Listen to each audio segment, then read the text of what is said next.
ஏசாயா 44 அதிகாரம் 22வது வசனம்.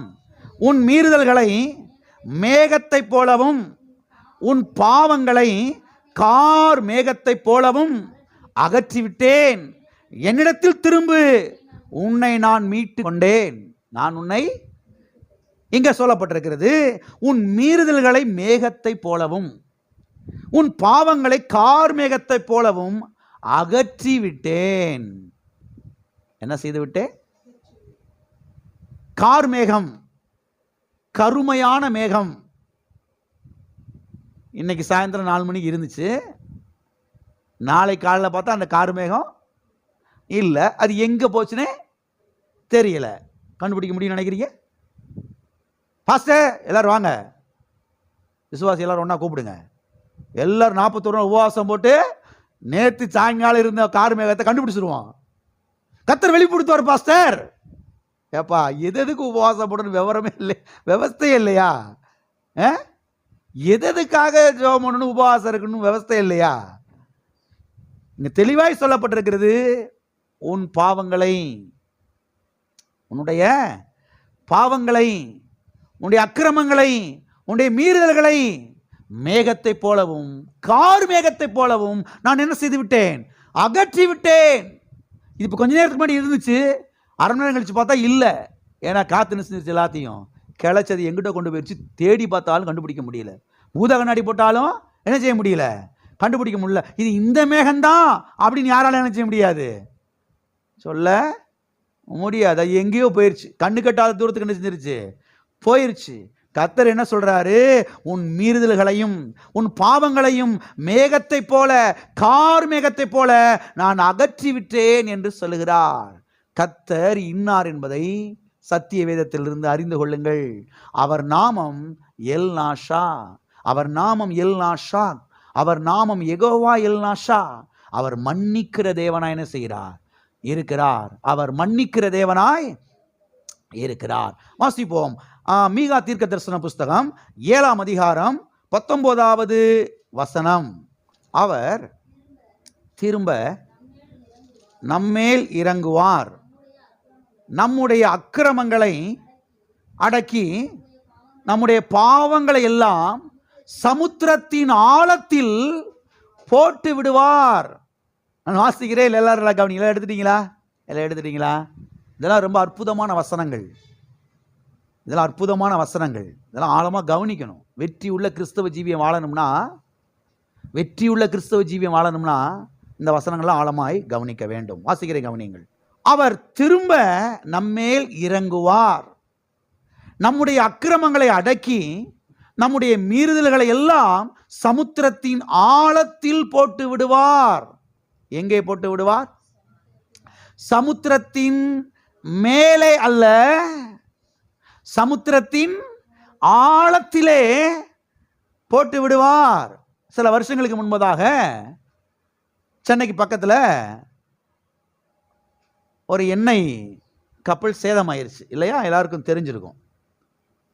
அப்படியே எண்ணெய் எல்லாம் கொட்டி எண்ணெய் படலங்கள் அப்படி தண்ணி மேலே என்ன செஞ்சிருச்சு, மிதக்க ஆரம்பிச்சிருச்சு. அதனால் உள்ளே இருக்கக்கூடிய ஜீவராசிகள்லாம் நிறையா பாதிக்கப்பட்டுருச்சு.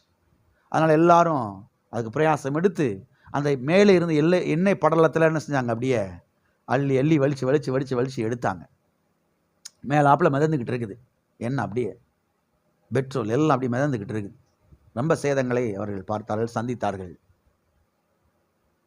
நம்முடைய தேவன் பாவத்தை சமுத்திரத்துக்கு மேலே போட்டு விடல, சமுத்திரத்தின் ஆழத்திலே போட்டு விட்டார். அப்பப்ப பார்த்துக்க, நீ செஞ்ச பாவத்தை, நீ செஞ்ச அக்கிரமத்தை அப்பப்ப என்ன செஞ்சுக்க, பார்த்துக்க, ஒழுங்கு மரியாதையா இருந்துக்க அப்படின்னு மேலே போட்டு விடல, சமுத்திரத்தின் ஆழத்திலே. சமுத்திரம் என்றால் கடல் இல்லையா? கடலின் ஆழத்திலே அவர் போட்டு விட்டார். சரி, இது என்ன சமுத்திரம்? நீங்க நினைச்சுக்கிட்டு இருக்கிறீங்க நம்ம பக்கத்தில் இந்த அரபிக்கடல் இருக்குல்ல, இந்த பக்கத்தில் வங்காள விரிகுடா, இந்த பக்கத்தில் இந்திய பெருங்கடல்.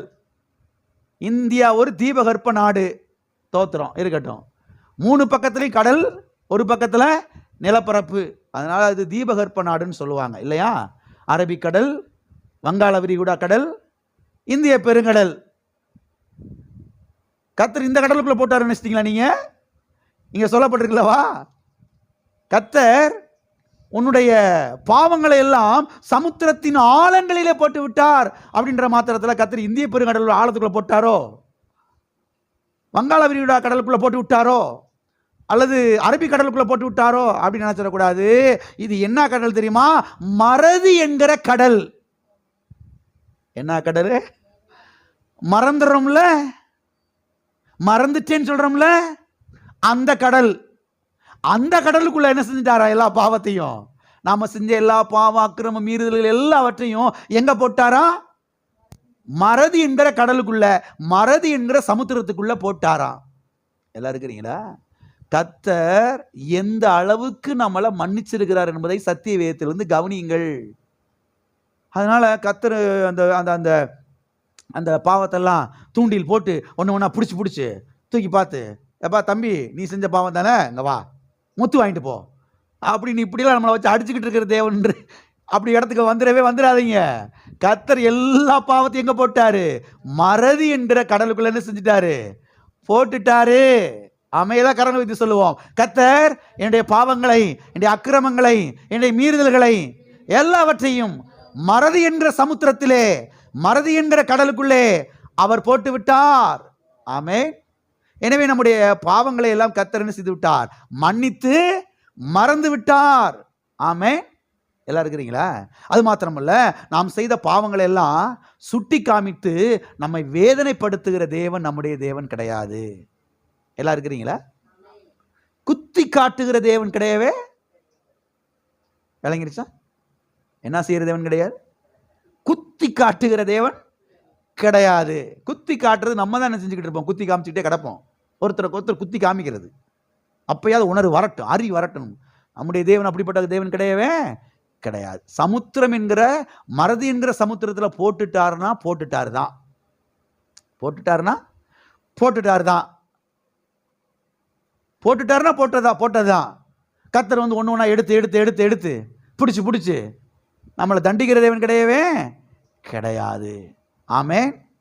நாம் எத்தனை முறை பாவம் செய்தோம் என்பதை நாம என்ன செஞ்சிட்டோம்? மறந்துட்டோம். அப்படித்தானே? ஒன்றும் புரியலையா? சரி, இப்படி கேட்குறேன். நீங்கள் இது வரைக்கும் உங்கள் வயசை கணக்கு பண்ணிக்கங்க. எத்தனை முறை பாவம் செஞ்சுருப்பீங்க? ஒரு 10, 100, 1000, 10,000 கணக்கு பண்ண முடியுதா? மறந்துட்டேன் பாஸ்டர். அவரும் மறந்துட்டாரு. என்ன செஞ்சிட்டாரு? அவர் என்ன செஞ்சிட்டாரு? எல்லா பாவத்தையும் மன்னிச்சு மறந்துட்டாரு. எல்லா கரங்களை வைத்து கர்த்தரை ஸ்தோத்திரிப்போம்.